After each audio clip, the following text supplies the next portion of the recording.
Good morning everyone. तो आज हम लोग वेक्टर का सेकंड टॉपिक स्टार्ट करने जा रहे हैं। पिछले टॉपिक में हम लोगों ने बेसिकली वेक्टर का एडिशन और सब्ट्रैक्शन देख लिया था और वेक्टर क्या होता है ये हम लोगों ने देख लिया था। आज हम लोग जा रहे हैं वेक्टर के next topic, that is the laws of triangle addition.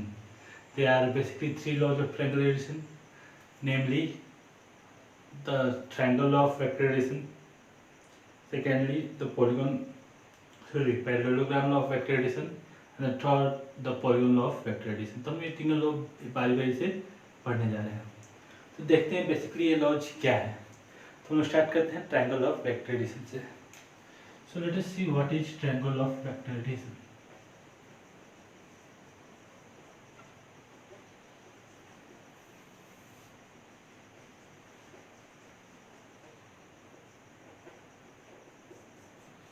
What is triangle of vector addition?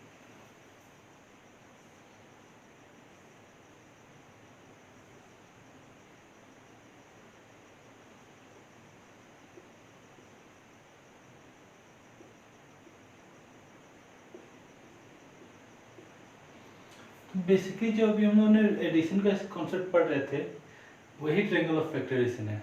जो एडिशन का कॉन्सेप्ट है उसी कॉन्सेप्ट को हम ट्रायंगल ऑफ वेक्टर एडिशन कहते हैं। उसी लॉ के बेसिस पर हम लोग ऐड कर रहे थे।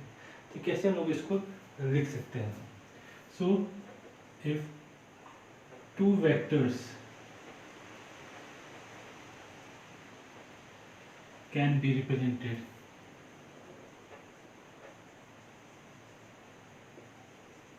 by two consecutive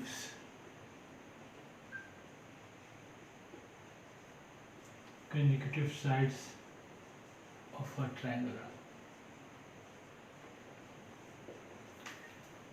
taken in the same order,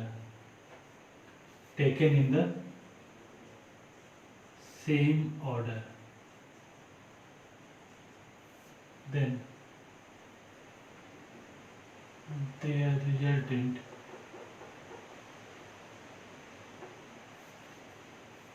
can be represented by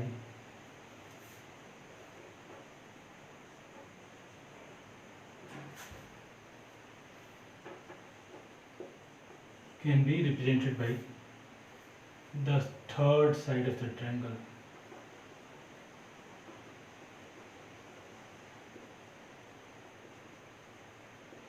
The third side of the triangle taken in opposite order.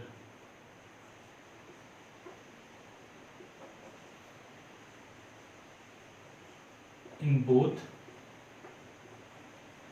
both magnitude and direction.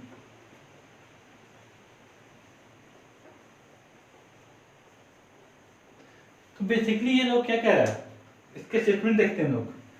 If two vectors can be represented by two consecutive sides of a triangle taken in the same order, this is the first vector, this is the second vector, and they have been represented by the two consecutive sides of a triangle, and the order has been maintained. That is, first vector has been started from the tail, ended on the head. Again, the second vector started on the head of the first vector and ended here. Then, in that case, इसका जो magnitude होगा, इसका जो सम होगा, इसका जो resultant होगा, वो रिजल्टेंट कौन बताएगा? तो रिजल्टेंट ट्रायंगल का third side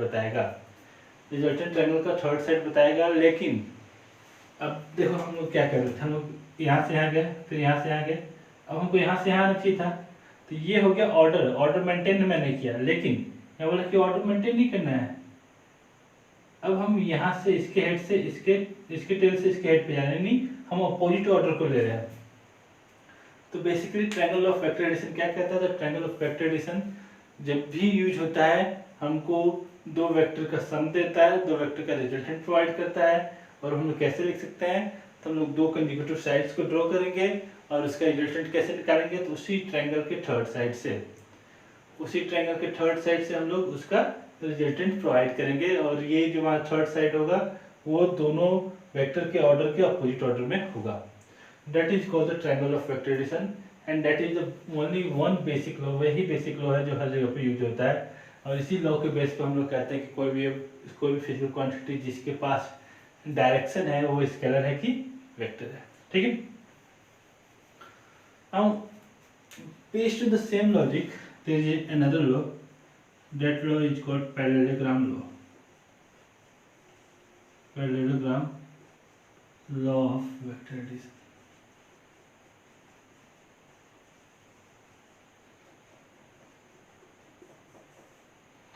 What this law states, इसका भी स्टेटमेंट लगभग सेम ही है. इसका स्टेटमेंट है if two vectors are represented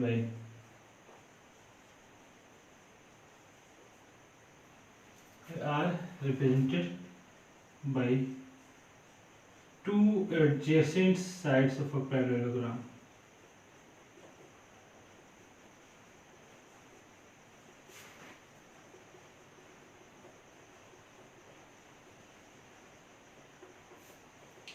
Starting from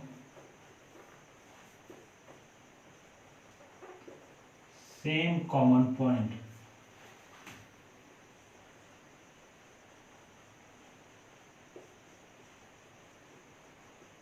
then the resultant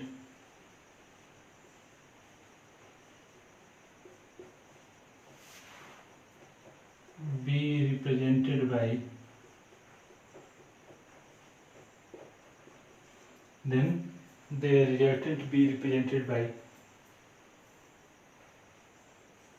the diagonal of the parallelogram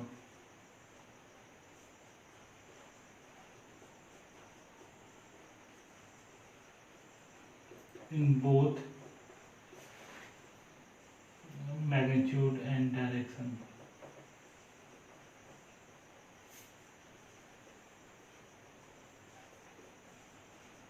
Starting from same common point.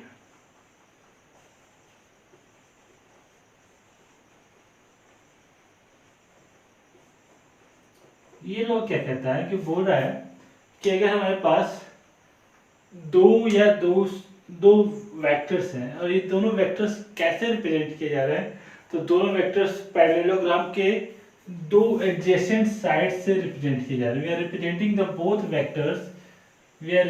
The both vectors by two adjacent sides of a parallelogram. So let us see the situation. We have two vectors, vector A and vector B, and they are represented by two adjacent sides of a parallelogram. How to make the parallelogram? If this is vector B, we will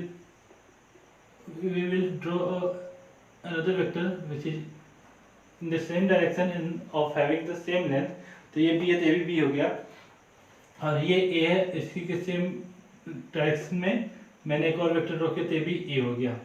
तो बोला कि अगर हम दो vectors को parallelogram के दो adjacent side से रिप्रेजेंट कर रहे हैं, तो इनका दोनों वेक्टर्स का जो सम होगा, इन दोनों वेक्टर्स का जो रिजल्टेंट होगा, इन दोनों वेक्टर्स का सम या इन दोनों वेक्टर्स का जो रिजल्टेंट होगा, इस पैरेललोग्राम के डायगोनल से रिप्रेजेंट होगा. That is the resultant of the both vectors which is equal to a plus b in both magnitude as well as in direction. तो बेसिकली हमारा parallelogram law of vector addition का क्या कहना है, तो इसका कहना है कि अगर हमारे पास दो वेक्टर्स हैं और दोनों वेक्टर्स को हम लोग पैरेललोग्राम के दो एडजेसेंट साइड से रिप्रेजेंट कर रहे हैं, तो इसका रिजल्टेंट हम कैसे रिप्रेजेंट करें, तो इसका रिजल्टेंट उस पैरेललोग्राम के डायगोनल से रिप्रेजेंट करेंगे.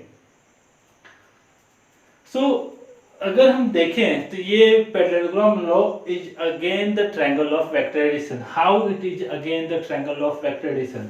सो let us consider the situation. If this is vector A, this is also vector A, and if this is vector B, we can also represent this to be vector B. क्योंकि हम लोगों ने दो vector को equal कब देखा था? अगर दोनों वेक्टर का लेंथ सेम हो और डायरेक्शन सेम हो तो दोनों वेक्टर इक्वल है. अगर ये वेक्टर B है तो ये वेक्टर B है. लेट अस फॉरगेट दिस, इसको भूल जाते हैं. अगर इसको भूल जाते हैं तो अगर ये वेक्टर A है, ये वेक्टर B है, तो ये क्या हो गया? उसका रिजल्टेंट हो गया. इसलिए again the triangle of vector addition. तो basically parallelogram law of vector addition क्या है? तो parallelogram law of vector addition is again the triangle of vector addition, there nothing difference. Okay, तो एक ही लॉ हमारे पास है, वो लॉ है ट्रायंगल ऑफ फैक्टराइजेशन, और कोई दूसरा लॉ नहीं है। ठीक, now we have another law, that law is known as polygon law of vectorization.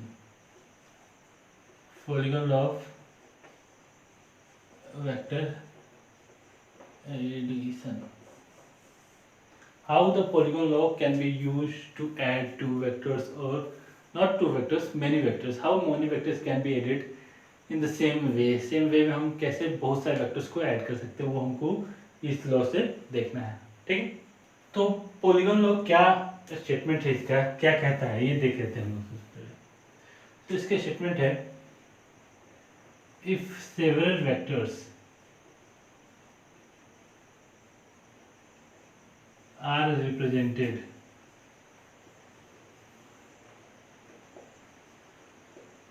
Bye the continuous sides of a polygon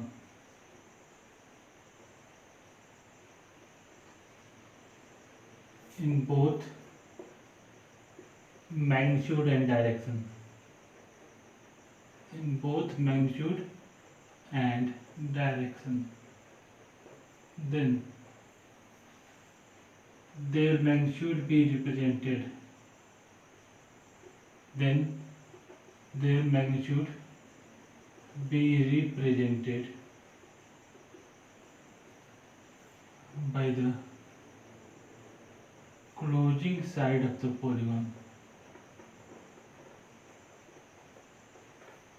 Closing side of the polygon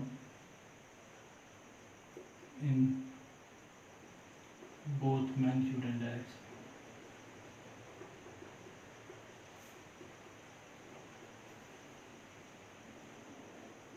तो इसका कहना है, पॉलीगॉन लॉ का कहना है कि अगर हमारे पास बहुत सारे वेक्टर्स हैं, let us consider we have so many vectors, let us consider distributive vector A, distributive vector B, distributive vector C, distributive vector D, let us we have many vectors A B C and D, and what we know, we want to know the magnitude of these all the four vectors. इन चार vectors का हम सम निकालना चाहते हैं, इन चारों vector का magnitude निकालना चाहते हैं। तो क्या कह रहा है कि if several vectors are represented by the continuous sides of a polygon in both magnitude and direction, तो हम लोग क्या करते हैं, वेक्टर ए ले लिए, दूसरा वेक्टर यहाँ से कंटिन्यू कर दिए, कंटीन्यूअस साइड हम लोग बोल रहे हैं, तीसरा वेक्टर हम यहाँ से रिप्रेजेंट कर दिए, हमारा हो गया वेक्टर सी, और चौथा वेक्टर हम यहाँ से रिप्रेजेंट कर दिए, हमारा वेक्टर डी। तो हमको क्या मिल गया था, हमको वेक्टर ए मिल गया, वेक्टर बी मिल गया, वेक्टर सी मिल गया, वेक्टर डी मिल गया, हमको चार वेक्टर्स मिल गया। अब बोल रहा है कि ये चारों वेक्टर्स का सम कैसे निकालेंगे, इसका रिजल्टेंट कैसे निकालेंगे। तो बोल रहा है कि इसका रिजल्टेंट निकालने के लिए हम लोग सिंपली क्या करेंगे, तो जहां से स्टार्टिंग है जहां से एंडिंग है इन लोगों को मिला दो,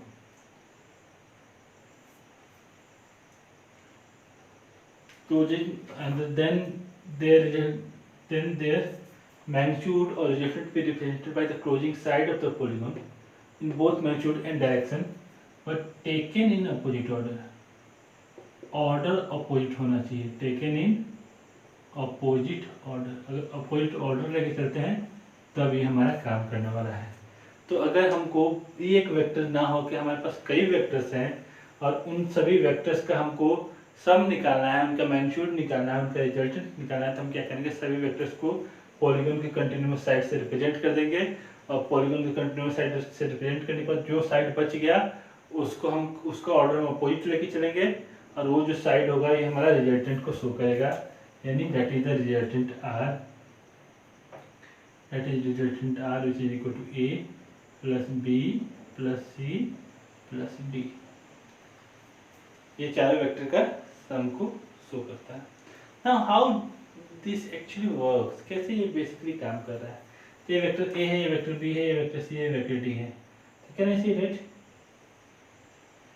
this is a plus b, अगर ये a है ये b है, पर triangle law I can say that this is a plus b.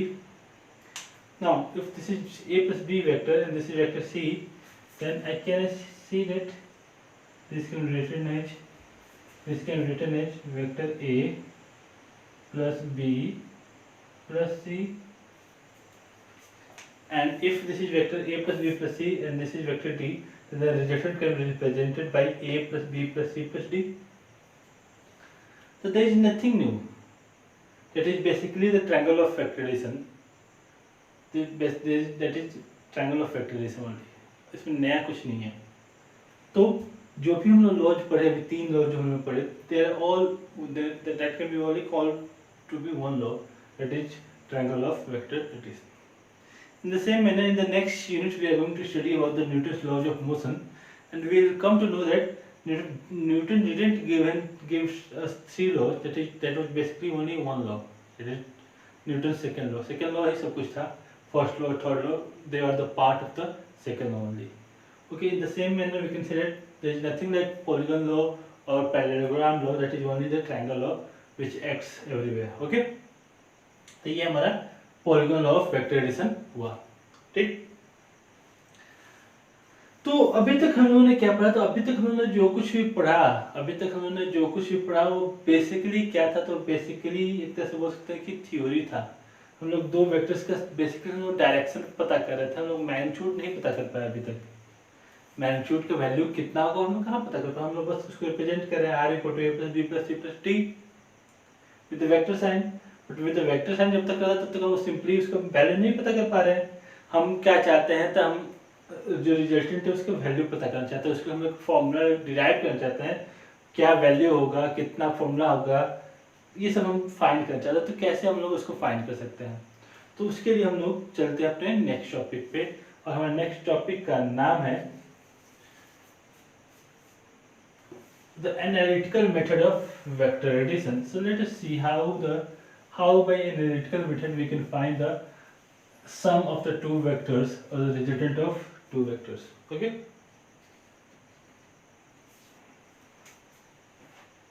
so let us go to the analytical method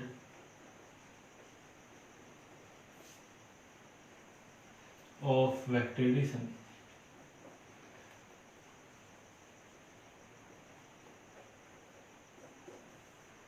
So let us consider two vectors, vector A and vector B. Let us consider two vectors, which is vector A and vector B. Okay. Now what we want, this can be written as, this is the resultant, that is R, which is equal to sum of A plus B. It is vector R. Now let us इसको लिख सकते हैं A B. Okay,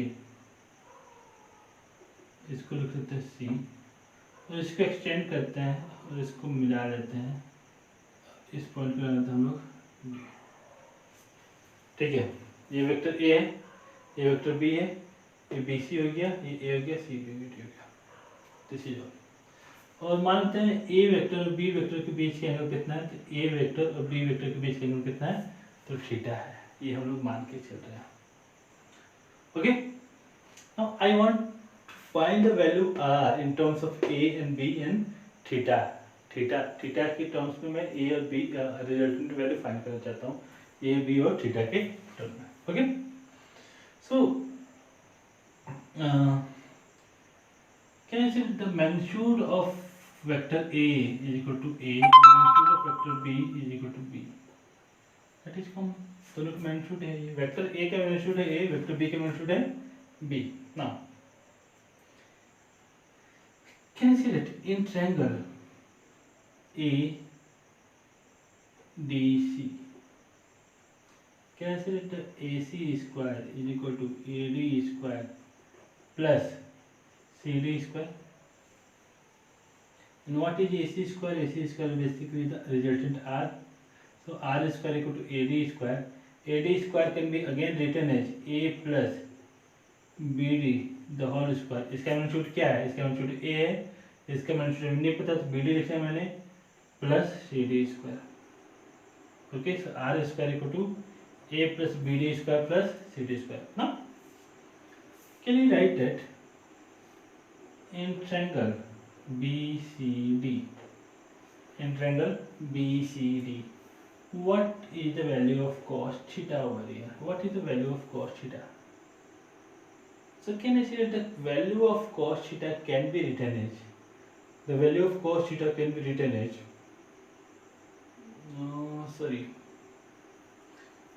base upon hypotenuse, that is base upon hypotenuse. What is the base? The base is BD, and what is hypotenuse? Hypotenuse is BC. Can I write that is BD equal to BC cos theta, and value BD can be written BC is equal to B.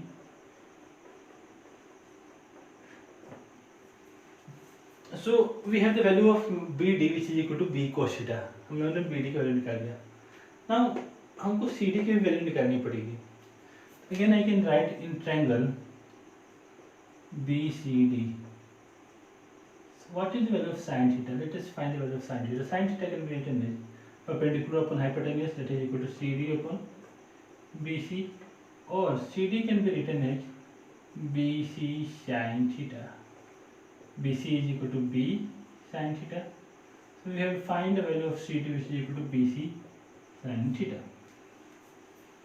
Now that can be written as A square plus BD. BD is equal to B cos theta, so B square cos square theta plus 2AB cos theta, BD का value B cos theta है, plus CD square का value क्या करते हैं B square sin square theta.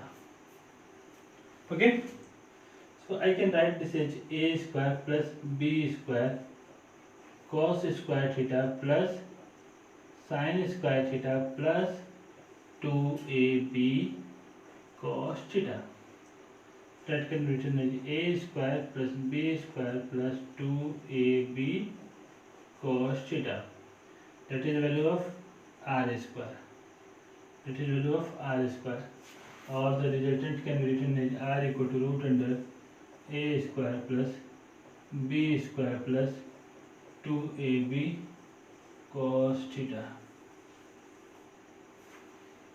So क्या हमारे पास आया? अगर हम दो वेक्टर का रिजल्टेंट फाइंड करना चाहते हैं तो हमारा रिजल्टेंट कैसे निकलेगा? तो हमारा रिजल्टेंट हो जाएगा root under A square plus B square plus 2ab cos theta. That is the value of resultant R. Okay. Now let's go forward. आगे हम चलते हैं, आगे हम देखते हैं अगला टॉपिक हम लोग का क्या होता है. But before going to the next topic, let us find another thing. ये हमारा रिजल्टेंट है, ये ए वेक्टर है, ये बी वेक्टर है. मान लेते रिजल्टेंट हमारा वेक्टर एक साथ अल्फा डिग्री का एंगल बना रहा है, तो अल्फा का वैल्यू क्या होगा? What will be the value of alpha also? How to find the value of alpha here? कैसे फाइंड कर सकते हैं? तो देख लेते हैं, हम लोग फाइंड करके निकाल के देख लेते हैं कैसे निकाल सकते हैं. Okay, so let us move forward and find the value of alpha. Alpha की वैल्यू हम लोग फाइंड करने की कोशिश करते हैं. ठीक. So to find the value of alpha, what we'll do, can I say that in triangle A C D, what is the value of tan alpha? So tan alpha equal to perpendicular upon base, that is equal to CD upon AD. What is the value of CD? So CD was equal to B sin theta. And what is the value of AD? AD is equal to AB plus BD. So it is equal to B sin theta upon AB. AB is equal to A plus BD. B is equal to B cos theta. That is the value of tan alpha. So if I have to find the value of alpha, then alpha can be written as alpha is equal to tan inverse B sin theta upon A plus B cos theta. Okay,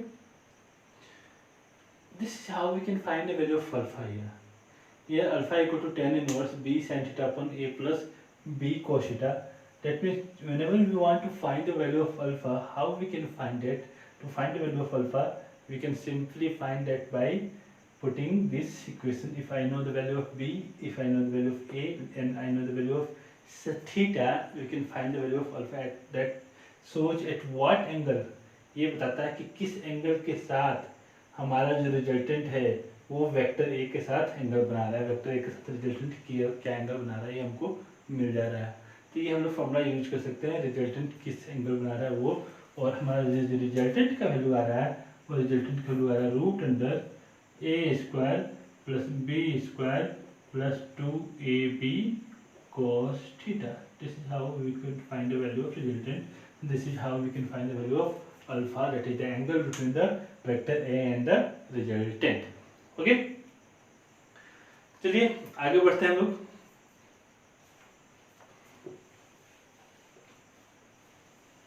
तो आगे बढ़ते हैं हम लोग अपने next topic के साथ। Next topic हमारा क्या है, तो पहले हम लोग कुछ स्पेशल केस देख लें। पहला special case, the first special case is when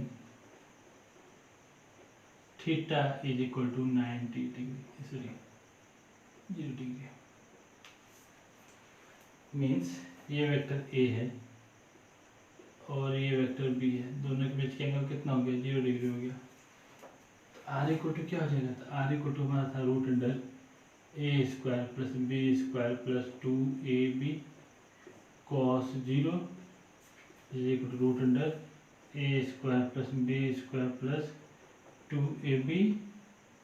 in that case R can be written as A square plus B square का होल स्क्वायर का रूट अंडर, और R that will be equal to simply A square, sorry A plus B का whole square, और R can be written as A plus B. तो जब दोनों vectors के बीच का एंगल, जब दोनों वेक्टर के बीच का एंगल 0 डिग्री होगा, इन दोनों एक दूसरे के पैरेलल होगा, तो हमारा दोनों वेक्टर्स क्या होगा, सिंपली ऐड हो जाएगा, and that is the it is the maximum value, it is the maximum value of resultant। अगर हम रिजल्टेंट का मैक्सिमम वैल्यू फाइंड करना चाहते हैं तो रिजल्टेंट का मैक्सिमम वैल्यू कैसे कर सकते हैं, तो रिजल्टेंट का मैक्सिमम वैल्यू या आर मैक्स जो हो हमारा होगा वो सिंपली क्या होगा, तो ए प्लस बी होगा, और कितने एंगल पे, जब थीटा की वैल्यू क्या हो, तो थीटा की वैल्यू 0 डिग्री हो तो, ठीक। So when the two vectors are parallel to each other, the resultant is going to be maximum for them। उनके लिए हमारा रिजल्टेंट क्या होगा, तो मैक्सिमम होगा। क्या होगा, जब थीटा का वैल्यू होगा 180 डिग्री, मतलब एक वेक्टर इधर और एक वेक्टर इधर। तो हमारे पास फॉर्मूला क्या था, हमारे पास फॉर्मूला था R equal to root under A square plus B square plus 2ab cos 180। अगर आपको ध्यान में हो, जो कि नहीं होगा, तो cos 180 की वैल्यू होता है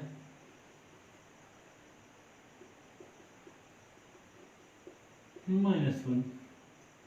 तुम्हारा हो गया A square plus B square minus 2ab the root under that can be written as A minus B का होल स्क्वायर का रूट अंडर, और हमारा जो रिजल्टेंट हो गया वो हो गया A minus B. This is the minimum value,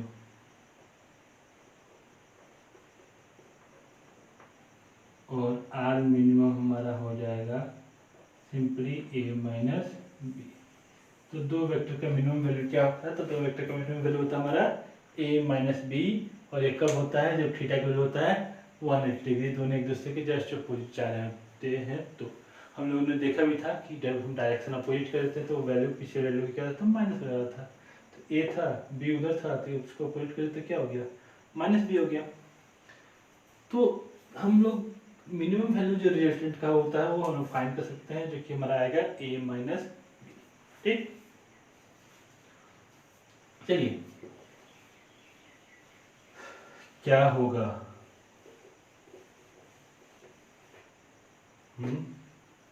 बता सकते हैं क्या होगा थर्ड केस में।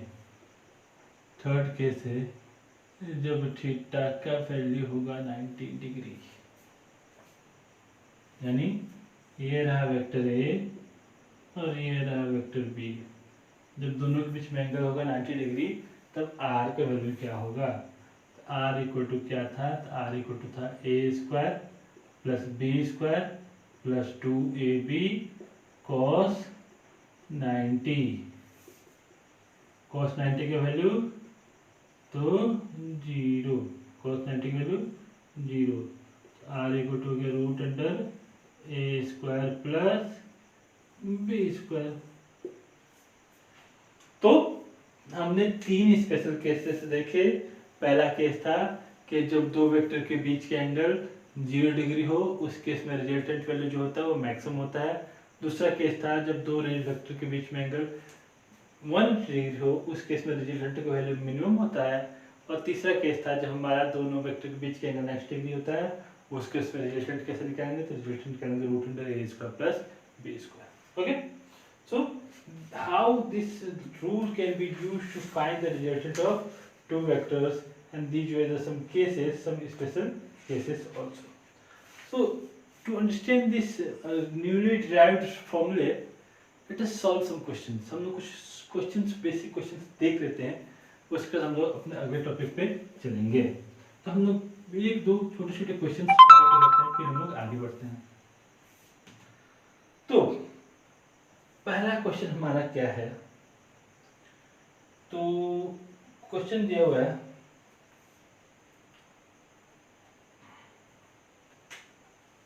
two forces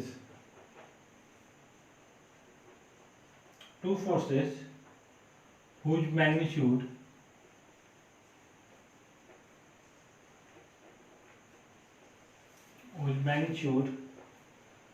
are in the ratio of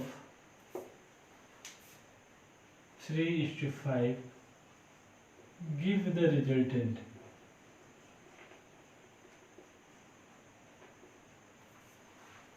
of 28 Newton.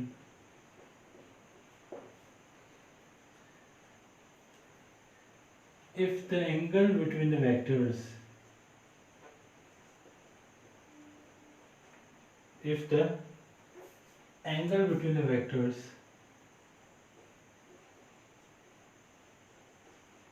is 60 degree, find the magnitude of each force. Find the magnitude of each force.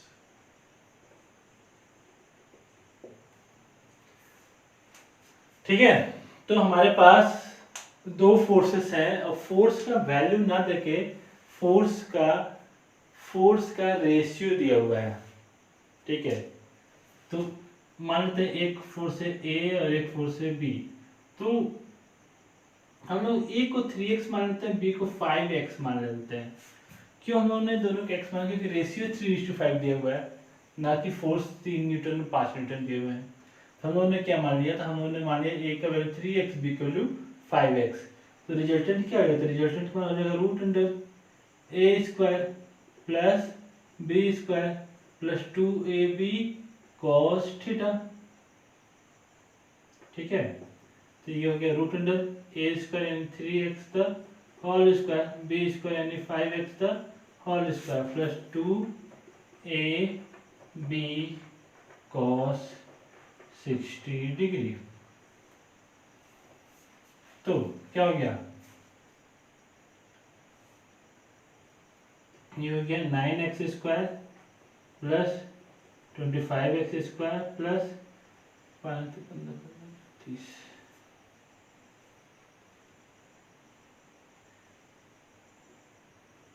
30x square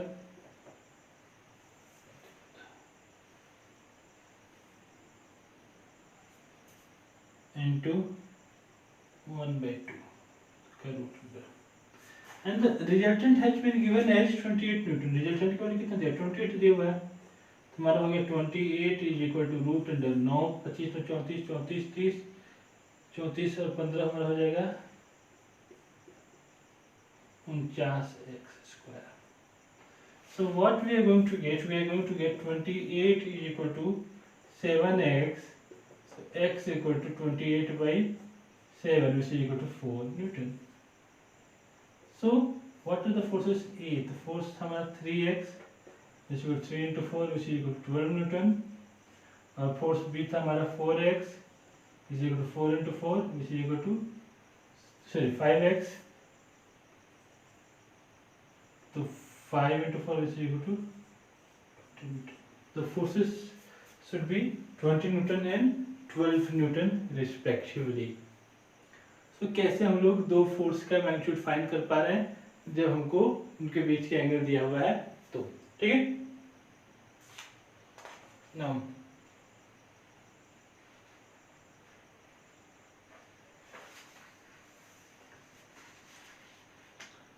next question देखते हैं।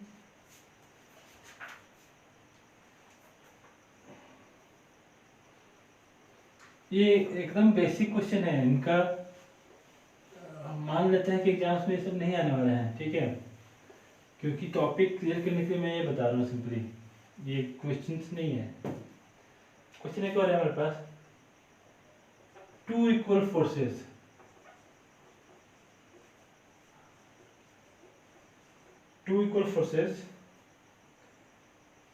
have their resultant equal to either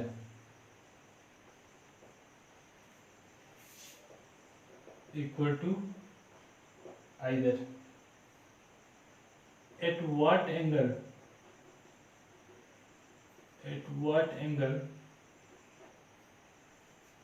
are they inclined?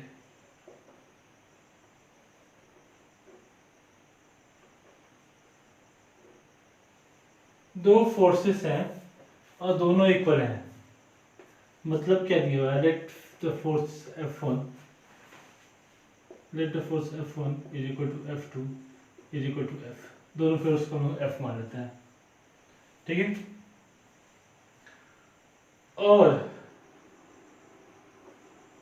क्या दिया होता है, resultant है, resultant भी इन्हीं force के बराबर है, तो रिजल्टेंट भी F1 या F2 के बराबर है, जिसको हम लोग F लिख सकते हैं।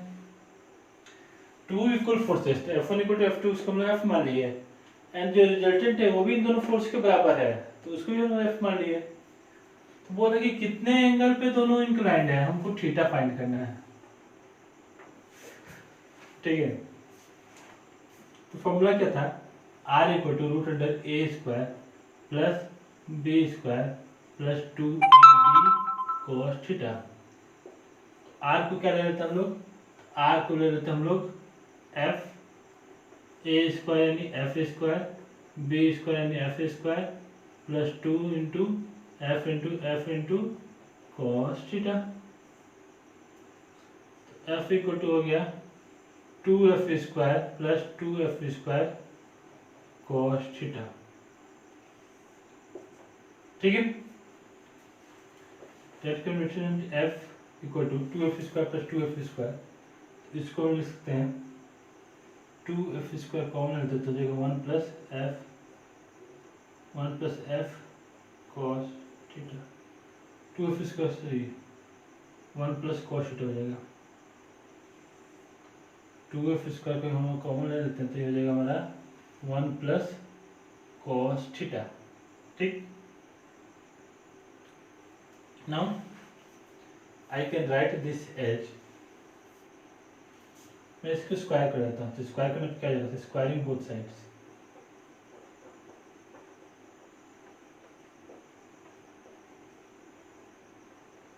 कॉमन लेने की जरूरत नहीं, कॉमन नहीं लेते हम, अपने कॉमन ले ही काम चलेगा।